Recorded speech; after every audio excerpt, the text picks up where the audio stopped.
नमस्कार दोस्तों, मैं निशा सिंह सदीनामा की ओर से प्रस्तुत कर रही हूँ 1 जनवरी 2021 का संपादकीय, जिसे लिखा है हमारे संपादक जितेंद्र जितांशु ने, जिसका शीर्षक है बदरुद्दीन तैयब जी को याद करते हुए। तैयब जी अनेक प्रतिभाओं के व्यक्ति थे। वे एक बड़े नेता, समाज सुधारक, शिक्षाविद और कानून के ज्ञाता थे। उन्हें बॉम्बे उच्च न्यायालय का प्रथम भारतीय अधिवक्ता होने का गौरव प्राप्त है। वे हिंदू मुस्लिम एकता के प्रबल समर्थक थे। तैयब जी का विश्वास था कि सांस्कृतिक और धार्मिक विविधताएं देश के हितों को आगे बढ़ाने की प्रक्रिया में आड़े नहीं आनी चाहिए।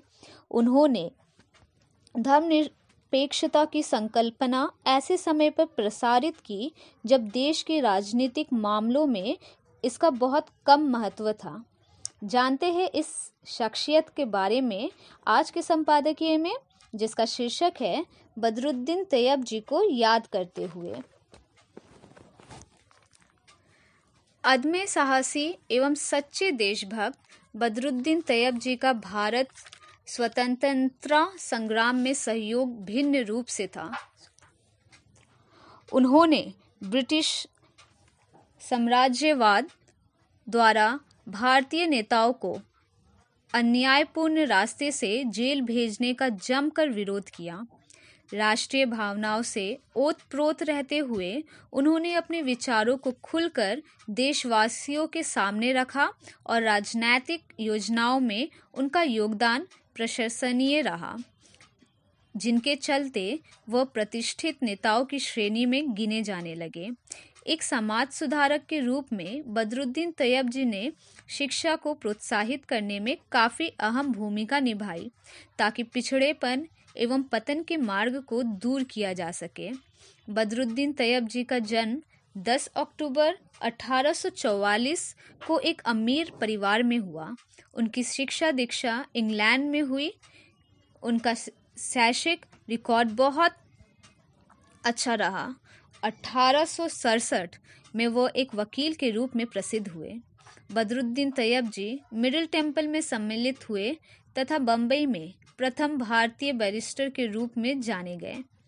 कानून की अच्छी जानकारी, अपने केस के वाद विवाद में उनके द्वारा दिए गए समुचित तर्क तथा उनके प्रभावशाली व्यक्तित्व कई कोणों से एक अलग पहचान लिए हुए थे।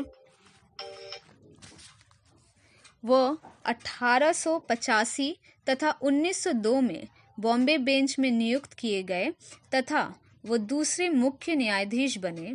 शायद बदरुद्दीन के लिए वो सबसे सुंदरतम क्षण थे जब उन्होंने तिलक को जमानत पर रिहा करवाया। बदरुद्दीन तैयब जी 1882 में बम्बई विधान परिषद के सदस्य मनोनीत किए गए।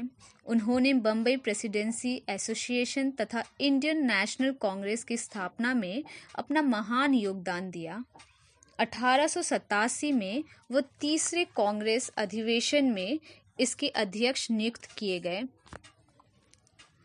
बम्बई स्थित अंजुमन-ए-इस्लाम के वो पहले सचिव तथा बाद में इसके अध्यक्ष नियुक्त किए गए। उन्होंने मुस्लिम शिक्षा को आधुनिक धारा के अनुरूप ढालने पर बल दिया।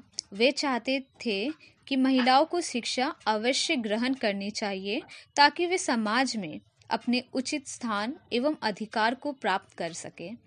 उन्होंने लोगों को आह्वान किया कि धार्मिक अंधविश्वासों को जड़ से उखाड़ फेंको, जैसे पर्दा प्रथा। तैयब जी महिलाओं की मुक्ति में भी सक्रिय थे और उन्होंने जिनाना प्रणाली को कमज़ोर करने का काम किया। उन्होंने अपनी सभी बेटियों को बम्बई में शिक्षित होने के लिए भेजा और 1904 में उन्होंने उनमें से 2 को बोर्डिंग स्कूल इंग्लैंड के हसलेमेरे में भेज दिया।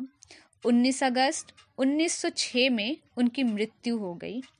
तो दोस्तों, ये था आज का संपादक जितेंद्र जितांशु द्वारा लिखा संपादकीय।